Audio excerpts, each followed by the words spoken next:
In October 2025, Ethiopia's Prime Minister stood up in parliament and said something that shook the entire Horn of Africa. He said Ethiopia must get access to the Red Sea, which he insisted is inevitable. And if talks don't work, Ethiopia's military is strong enough to act. Within weeks, both countries started moving troops to their shared border, heavy weapons, mechanized units. And now, nearly 30 years after their last brutal war ended, these neighbors are preparing for round 2. But here's what makes this really dangerous. Egypt is openly backing Eritrea with military support. Saudi Arabia is trying to mediate. And inside Ethiopia, opposition groups, secretly armed by Eritrea, are waiting for the moment chaos breaks out. The entire region is building its military. And the guy threatening war, he won the Nobel Peace Prize just 6 years ago for making peace. This isn't just another border dispute. This is about ports and trade routes. It's about whether Ethiopia can survive as the world's largest landlocked country. And it's about history, the kind of history that gets written in blood. This could reshape the entire Horn of Africa. So let's break down how we got here.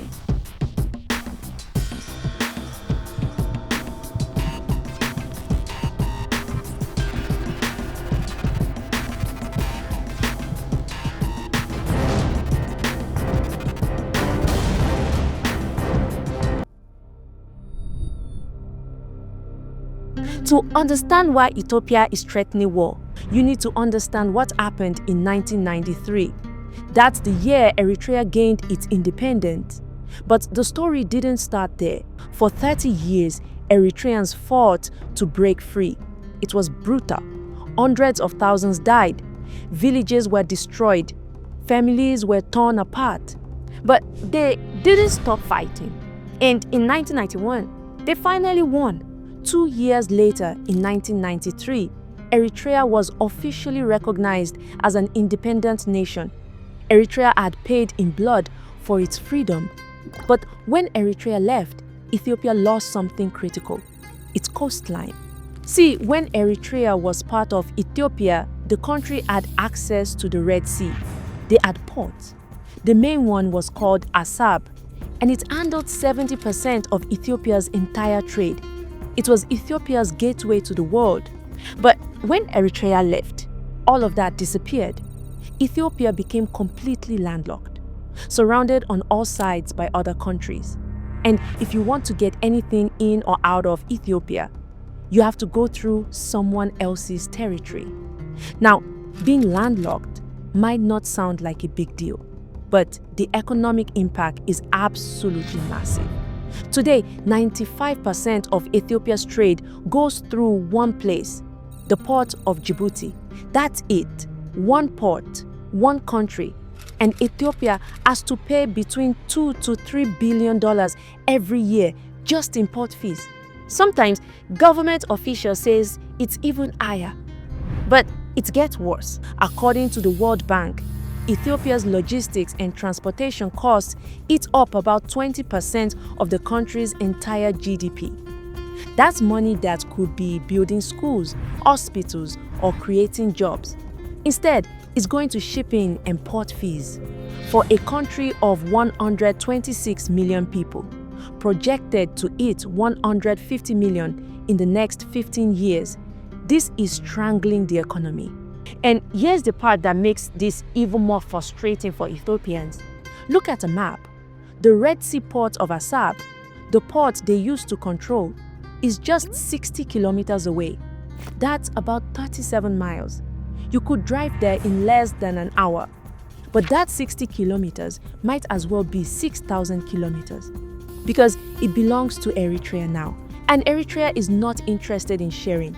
For most countries, this would be a frustration, something you deal with through diplomacy and trade agreement. But for Ethiopia's Prime Minister, it's become an obsession. And not just any obsession, the kind that leads to war.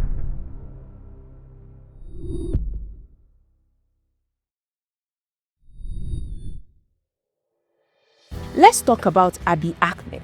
In 2018, when Abiy became Prime Minister, there was real hope for the region. He made peace with Eritrea after 20 years of hostility. He opened borders, restored flights, and reconnected families. It was huge, so huge that he won the Nobel Peace Prize in 2019. But something changed. In July 2023, Ahmed didn't sugarcoat his words during a meeting with investors.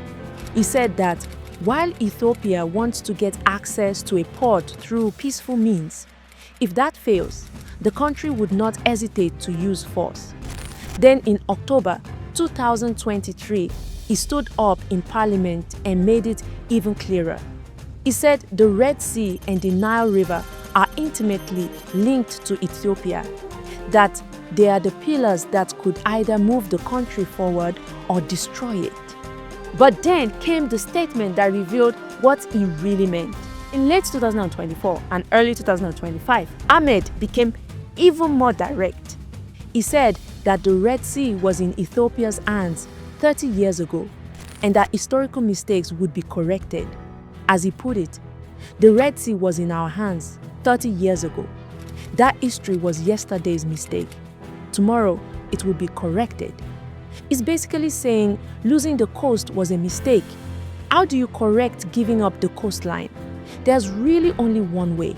Now, you might be wondering, didn't Ethiopia try other options? Well, yes. They tried something really controversial. In January 2024, Ethiopia signed a deal with Somaliland. Now, Somaliland is this breakaway region in the north of Somalia. It declared independence back in 1991, but no country in the world recognizes it as independent. To everyone else, it's still part of Somalia. But Ethiopia didn't care about that. They signed a memorandum of understanding to lease 20 kilometers of coastline from Somaliland for 50 years. The plan was to build a navy station there, and in exchange, Ethiopia would become the first country to recognize Somaliland as independent. It seemed like a win-win for Ethiopia. They'd get their sea access without invading anyone. But the deal blew up in their face, immediately causing an international backlash. Somalia called it a violation. The entire international community agreed, from the US and EU to the Arab League and African Union. Even organizations like the Islamic Cooperation completely rejected it. By December 2024, Turkey had to step in and broker what they called the Ankara Declaration to basically end the dispute. Ethiopia and Somalia agreed to back down. Somalia was furious. They recalled their ambassador from Ethiopia. They launched complaints at the UN. They vowed not to negotiate with Ethiopia until the deal was cancelled. And that put Ethiopia in a difficult position. The entire international community was against them. Even powerful organizations in Africa were siding with Somalia. So what happened next? In December 2024, Turkey had to step in and mediate what they call the Ankara Declaration. Ethiopia and Somalia agreed to pause the dispute and pursue negotiations. It looked like peace might have a chance. But here's the catch. Ethiopia never officially cancelled the Memorandum of Understanding with Somaliland. It's in this weird limbo state. The Ankara Declaration didn't even mention the Somaliland Memorandum of Understanding, like they were just pretending the problem didn't exist. And Somalia is still furious. So that plan failed. Ethiopia's attempt to get sea access through Somaliland didn't work. The international community shut it down. The deal is dead in the water. And that left Ethiopia right back where it started, looking at Eritrea, looking at those ports just 60 kilometers away. But Eritrea wasn't going to just hand them over. And it turned out Eritrea had some very powerful friends.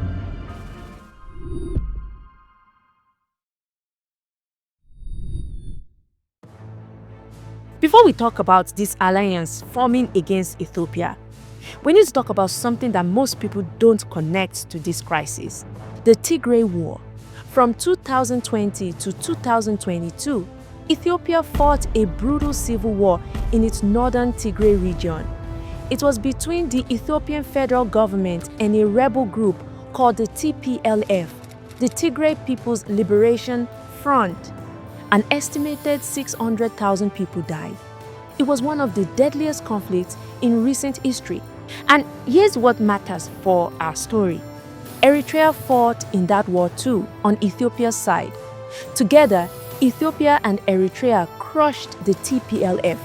A peace deal was signed in November 2022 in South Africa. But Eritrea wasn't part of those negotiations. They were left out, and things have gotten weird since then. The TPLF has basically fractured into different factions.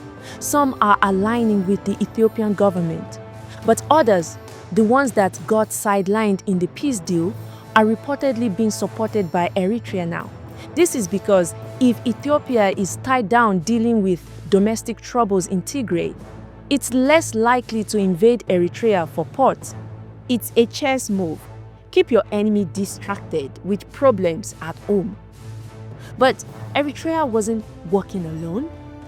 There were bigger powers watching Ethiopia too, and by October 2024, they were ready to act. On October 10th, the leaders of 3 countries met and formalized an alliance: Egypt, Eritrea, and Somalia. 3 countries that all have major problems with Ethiopia, and they all decided to work together. Now, let's break down why each of them is against Ethiopia. Egypt is furious about the Grand Ethiopian Renaissance Dam. Ethiopia built this massive dam on the Nile River. It's one of the largest dams in Africa. But Egypt depends on the Nile for its water supply. They see the dam as an existential threat. If Ethiopia can control the flow of the Nile, Egypt's entire agricultural system could collapse. Somalia, as we just talked about, is angry about the Somaliland deal. They see it as Ethiopia trying to carve up their country, trying to legitimize a breakaway region. It's a direct threat to Somalia's territorial integrity. And Eritrea, they are terrified that Ethiopia wants to take their ports by force. Every time Abiy Ahmed talks about the Red Sea being inevitable, Eritrea hears a threat.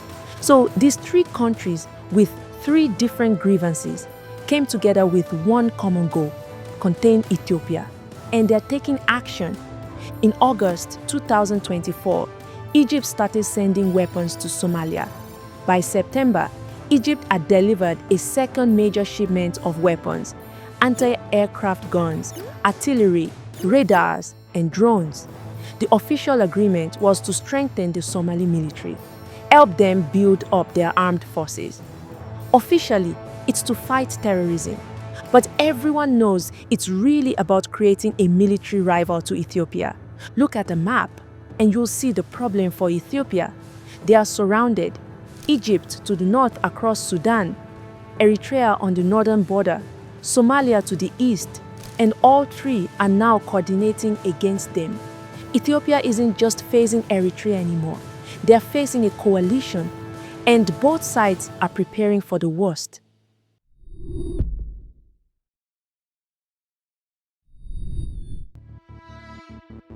Earlier this year, in February 2025, Eritrea did something that got everyone's attention. They announced a nationwide military mobilization. Reserved troops were called up. They started an active recruitment drive for new soldiers.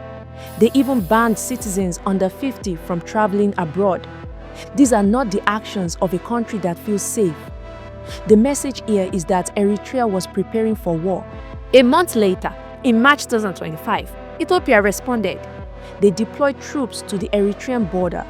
Both countries now had forces positioned across from each other, just waiting. And Eritrea's president, Isaias Afwerki, started speaking publicly about Ethiopia. He accused them of preparing for war. In interviews, he spoke harshly about Abiy Ahmed's ambitions for Red Sea access, calling them dangerous and unrealistic. From Eritrea's perspective, they're not wrong. To be paranoid, Ethiopia has a much larger population and it has a more advanced military with fighter jets, drones and tanks that Eritrea struggles to match. But here's the problem. When you have these many armed actors, these many troops positioned near a border, this much hostile rhetoric flying around, the risk of miscalculation goes way up. All it takes is one incident, one border skirmish that gets out of hand, one commander who makes a bad decision, and suddenly you're in a full-scale war that nobody actually wanted.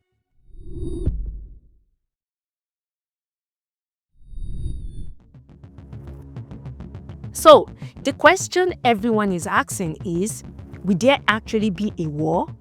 The case against it is compelling. International sanctions would cripple Ethiopia. The African Union, the United States, Europe, none of them want this. Eritrea is already drowning under sanctions for human rights violations. Another war would devastate their tiny economy. And Ethiopia has its own problems. Tigray, Amhara, Oromia, internal conflicts that demand Abiy's attention. Starting an external war would be politically suicidal. Plus, there's the memory. The last time they fought in 1998, a dispute over a worthless border town called Badme turned into a 2-year war that killed over 100,000 people, displaced 500,000 more. Everyone lost, nobody won. That's not something you want to repeat. So there are real reasons to think war won't happen, but there are better reasons to think it might. Abiy Ahmed has backed himself into a corner. He's made Red Sea access the centerpiece of his political identity. Backing down now would look catastrophic. The economic pressure is real too. Ethiopia's population is growing. Landlocked costs keep rising. From Abiy's perspective, this is about the country's survival. So what could actually resolve this peacefully? Reasonable solutions exist, but none of this is happening, and there's a reason why. Trust is completely broken. Eritrea doesn't trust that a lease agreement won't become permanent. They see bigger countries throughout history making temporary arrangements that become takeovers. Ethiopia doesn't trust that Eritrea will negotiate in good faith. They think Eritrea will just string them along forever, while Ethiopia keeps bleeding billions to Djibouti. And with Egypt, Somalia and Eritrea now actively coordinating against Ethiopia, both sides are doubling down instead of looking for compromise. The domestic politics make it worse. Abiy can't back down without looking weak. Isaiah can't be the leader who gave away pieces of Eritrean independence. Neither can afford political defeat. The next few months will determine whether cooler earth prevail, or whether millions of Ethiopians and Eritreans get dragged into a conflict their governments seem willing to risk, but their people don't want. As one regional analyst put it, in the Horn of Africa, the question isn't whether there will be another war. The question is only when and who will be left standing when it's over. Let's just hope that's a warning gets taken seriously instead of a prophecy that comes true. Thank you for watching, and I'll see you